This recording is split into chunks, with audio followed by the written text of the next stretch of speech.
So, Glen, welcome. Thank you for coming onto our podcast. Everybody, this is Glen Thomas of Glen Thomas Architecture, based in Cardiff. Hello. And Glen, very nice to meet you. Thank you for coming on. And if you can explain about who you are, please, your business, work you've done historically. I know you work with some very, very famous people, so I'm kind of in awe of being able to talk to you. But yeah, please tell our audience about who you are and your business, please. Yeah, sure, Nick. Yeah, well, nice to meet you. Where to start, really? I've been running Glen Thomas Architecture now for approximately 10 years. Previous to that, I was with a local firm who were fantastic. The reason why I set up my own practice is because I just wanted full autonomy of what we were doing. I actually studied architecture in Liverpool going back some time, and following directly on from my Bachelor of Honours and Bachelor of Architecture degree, I went straight to London to set up a business. So Okay. we set up the business fundamentally as a sculpture workshop. So rather than architecture, we wanted to kind of explore micro-architecture, if you like. So we made sculptural chairs, concrete cubes. We were very lucky enough through a lot of effort to get these furnitures exhibited in some of the top furniture showrooms in London. Okay. And that's how we came about working for the likes of Donna Karan. She bought a chair from Space, it was called, Furniture Shop on Notting Hill. She then asked us to design her DKNY in New York. We also did some interior concrete work for one of my heroes, David Bowie. Yes. We also spent about 6 to 8 months in Elton John's house, working on his, doing the interior design, doing the furniture. We did huge concrete walls. So yeah, we've got a few anecdotes from the past. That's impressive stuff. These guys, Elton John certainly, and David Bowie, then a couple of heroes of mine as well. Yeah, David Bowie in particular. How was that? That must have been fantastic. it was incredible. Well, funny enough, we didn't know the house we were working on in Holland Park belonged to David and Iman until we'd finished the project, because we were working through an interior designer who quite rightly keeps the clients' names out of it. So yeah, it wasn't until we'd finished and we walked out that we spoke to the electrician, and he said to us, you know whose house this is, don't you? It's David Bowie's. We kind of walked off thinking, what? I kind of was quite pleased that I didn't know while we were working on it, you know? Of course. Was that the same with Elton John, or did you know it was Elton John's house? Sorry, what was that, Nick? Was that the same with Elton John, or did you know from the start it was Elton John's house? We did know from the start it was Elton John's house, yeah. It was a house, again, in Holland Park, not far from David Bowie. He had the house with David Furnish, and they used the house predominantly as an exhibition space for their art collection. So I don't think they ever actually lived there. It just housed all their art collection and his enormous CD and music collection as well, which is fascinating.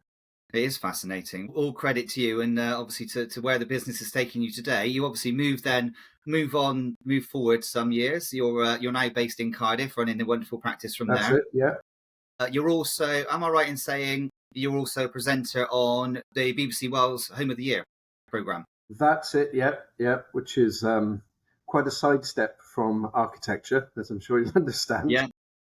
The reason, well, they approached me to do it. They have a very well-known TV presenter, which is Owain. They've got a fantastic interior designer. And for North Wales, Mandy Watkins. She runs Space Like This. And I think they wanted a professional in the trade as well, just to balance off the TV personality. So to me, it's fantastic. Architecture is all-consuming.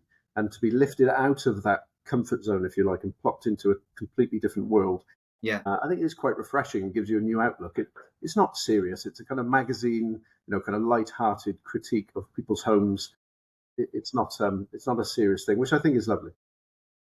Well, yeah, it most definitely is, and I have to say that it's very apparent from the few projects you've sent me already to very kindly promote in our magazine, Architecture Vogue. It's the exposure and the traction that they get is testament to the work that you've done, because you can just tell the level of engagement that people are making with these projects you've sent me so far. That's why you are in the position that you're in, basically, because of the work that you've done. Yeah.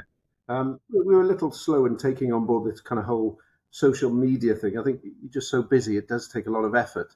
But the world changes, and what things like Instagram do is they build up this kind of wonderful interactive community, which wasn't there before. And it gives a lot of people access to more designers like myself. You can put yourself out there. All of your work, your portfolio tells a story of who you are rather than just having a one-stop website.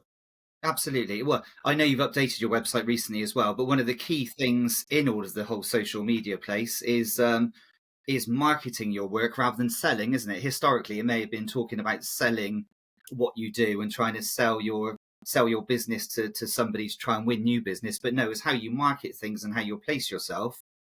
That's how you will potentially win new clients. Yeah, absolutely. And things like Instagram, as I say, they're very visual and people can skim past things very quickly and stop on things they associate and something that resonates with them, explore that practice further and then make a contact, which is quite informal. So, yeah, I think it's expanded the possibilities in our trade enormously, but for good. Yeah, definitely. We've obviously spoken about the famous people you've worked for historically when you were back in London. How's the business set up now then? Is it you and a few others? Is it just you? And what's on the drawing board at the moment? Well, yeah, good question. We're always sort of evaluating this, but we intentionally keep our practice very small. Having said that, we've got a wonderful team of self-employed associates. So Okay. we tend to use the same team of people on each project, whether that's the best technicians that we can possibly find in the country, structural engineers, planning consultants, renewable energy consultants, visual impact assessments, ecologists, all these kind of things over the years, we've sort of honed down to this wonderful sort of stamp that we try to use on every project. Okay. Which is that's I won't say it's unique. It's a different way of working to other practice directors that I speak with. A lot of practices like to keep these individuals in house, don't they? But it's clearly working very Yeah, well for you, and it's a good way of doing it. I think it's a fabulous way of doing it because they predominantly do work for us, which is great. But they've got their own autonomy to go off and do their own thing. So that gives them different skills to bring to the table. If they're all in house, I think there's a danger of sort of becoming quite staid and repeating yourself on every single project. So yeah, it kind of adds to that dynamic environment we have when we do meet. Yeah. And the work that you're involved in, the projects you've sent me to date are all residential, stunning properties of all varying sizes. Is it purely are you a purely residential business? Is it Uh, all the redesign and redevelopment, or what are you involved in? I think yes, it is residential. Yeah.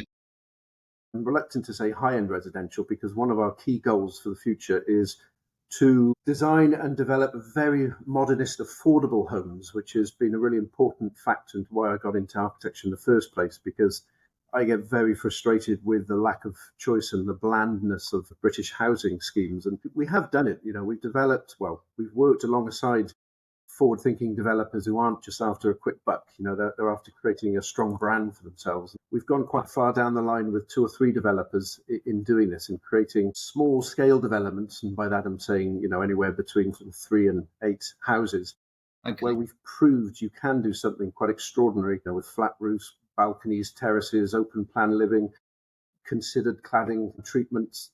All of these things can be done for the same price as a sort of off-the-shelf flat pack house that all the main housing companies do. Okay. So that's a long journey. Really I good. don't think it's going to Yeah. happen overnight, but it's something that we're definitely making inroads with. Yeah, and is this with a geographical area being South Wales or beyond? No, no, it's we've got a few in the Gower that we've done. At the moment, we've got a fantastic project up in North Leicestershire. Okay.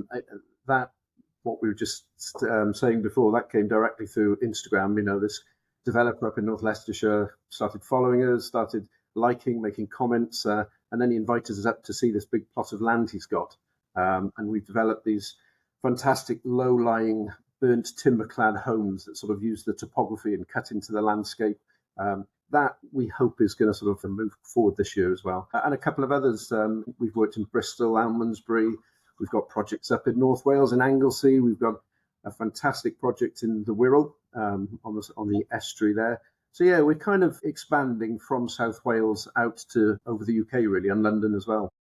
That's really well. You mentioned that one of these amazing projects came from Instagram, so that's a direct correlation to what we spoke about five Yeah, minutes ago, isn't it? It's brilliant how it yeah, works. yeah. I think that took a while. I think you've got to be persistent and show your content and Yeah, be truthful as well. Show yeah, insights into what's not necessarily the glamorous side of architecture. Architecture, after all, is about building. The whole thought sometimes people have of architecture, this romantic ideal of somebody in the ivory tower sketching and watercoloring, that there is difficult situations on site and dealing with different personalities. I think it's important for us to remember sometimes, or remind ourselves, that architecture fundamentally is about building. It's not about Yes. beautiful CGI images of what the house could be. It's how is this going to be put together? How does this enrich the community? How does this create spaces that are joyful and playful, sensory? So that's quite fundamental to our ethos. Is Well, the as design you mentioned there, process. you look to move forward with affordable housing schemes and everything, which is absolutely paramount to everything you've just mentioned, isn't it? Yeah, That's a brilliant thing to come up. yeah. Our design ethos, I think, is quite unique, in the fact that we do not try and think about what kind of house is going to go on a site straight away and then strive to work out how it's going to look like that. I think there's a danger sometimes in architecture of trying to create this sort of this poster shot, and for Instagram, things like that, when it's all about the visual. To us, architecture is about place fundamentally, and places have got a story that need to be told. And so our ethos sort of breaks down the design process into three sort of tiers, if you like. So the first being the client. They've got their functional requirements. They've got their own sort of lifestyle, if you like, their aesthetic. The second, probably most importantly, is context. Yes. So when we approach a project for the first time, we've no idea what it's going to look like. The context, the topography, the local materials, the views, the sun path, all of these things start building up the walls and informing what the building's going to look like, which is why I'd like to think all our projects are very different. I think they've got a continuing theme, but every client is different, every context is totally different. So I think you have to go through that, arduous analytical process to discover what building does that site deserve. Okay. Where is it going to come from? What's the hook of the design? And that's really important to us. Yeah, and it shows in the portfolio projects that I've seen of yours already. That Cheers, Nick. yeah, the level of design and thought process you give to each project is very apparent. So the practice as it stands, then, what's the kind of next kind of 5 years looking like for you? You're looking to grow across the UK or work elsewhere across the UK. Yeah, we're certainly looking to expand our portfolio elsewhere in the UK, but also abroad. One of the strands of our business is to try to work out how to make architecture more affordable, the build process. During COVID, it became very apparent that the traditional build process in the UK is just not sustainable. Yeah, Prices doubled, pretty they did. much Yeah, in a year. And we yeah, suddenly found that, we were only being approached by clients with a lot of money. yeah, Whilst that's great, it gives you a lot of yeah, freedom as a designer, it just doesn't sit right with me. I want to be yeah, able to work for everyone. yeah. So we started to think, well, how can we build cheaper in a more sustainable way? And it seemed clear that, the European model, the Scandinavian model, suited itself very well to our style of architecture, but also to where we wanted to be. So we've traveled across Europe. We've met with factories, various different countries. The one that we're working alongside in partnership with at the moment is actually in Finland. So we spent about 5 or 6 days, flew into Helsinki. This family-run company had been about 140 years old. They've got their own forests. They're sustainably managed forests. They chop the logs down, and they make, essentially, they're log cabins. They're solid pieces of timber which click together like Lego. Okay. And they take about 2 to 3 weeks to build on site. They do the windows themselves as well. So after 2 or 3 weeks, they've got a finished sealed unit, and they can pretty much make anything, to our designs. So we're quite excited about making a contemporary architecture more affordable on that span. The main thing is time on site. If this house is going to take 2 to 3 weeks, they send one guy over and they manage it. You just need a good team of carpenters, I say. And it just gets built really super quickly, and they look great. Well, what a stunning scenery place to go as well. Yeah. I think something like 27,000 lakes there, Nick. It's crazy. But the most beautiful countryside. You can travel in the car for 2 to 3 hours outside Helsinki and you barely see a house. It's just stunning. Yeah, I can And imagine. saunas as well. They're obsessive about saunas, and this country, I think, is slowly going that way. I think. Yes. But yeah. Well, you've got a hell of a story to tell, and you've worked on some fantastic things with some fantastic people, and all credit to you. It's Thanks, a Nick. brilliant background, and keep up the good work. Basically, it's really good to be able to share your work for you and do what I Fabulous. can to give further exposure. These videos Much help, and appreciated. yeah, I'll continue to do what I can for you, and obviously work together over the forthcoming months to continue raising your profile. Basically. Yeah, well, we've got some really exciting projects on the go at the moment. The one in Wirral I mentioned to you, we've got 3 new build houses in West Wales, and they're going to be extremely interesting to work. So yeah, we'll have quite a bit of content to share with you over the next month or two. You mentioned Almondsbury as well. That's 10 minutes down the road from me. So is that Uh, what's that? A private residential place or? well, it started off that way. We were Yeah. approached by a client who had seen our work on a website. This was a few years back, and they've got a big plot in Almondsbury off Over Lane, I think the Yeah, road yeah, is. I As it know goes down. Overlane. Yeah, I can. So I'm there's not far from there at all. I can see the oh bridge from really? my house, so Well, we've got I two could probably see projects your up house from there. my house. We've got one on Over Lane, which is he had built a 4-story mansion house for himself over the last 10 years, and he hates it.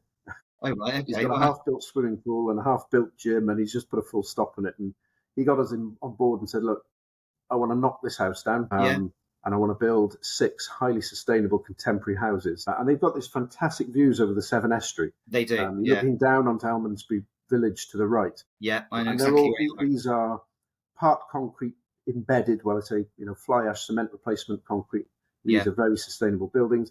Single story on approach with green roofs, and then they cut into the building, so you've got upside down living with the sort of entrance being all the living spaces, and then you go down and it opens out onto the terrace from the bedrooms. So all you see if you're kind of coming across the Severn Bridge are just these slots of glass coming out the hill. They should be really interesting. And there's another one as well on Forest Hill we're doing. And that's a okay, house development. So yeah, we've got a yeah, couple near you. yeah. Why? Well, I know the ones you're talking about in Overlane. That's it's a lovely road, and yeah, some stunning properties. Fab. Thanks, Nick. Look forward to catching up with you again. Thank you, Glenn.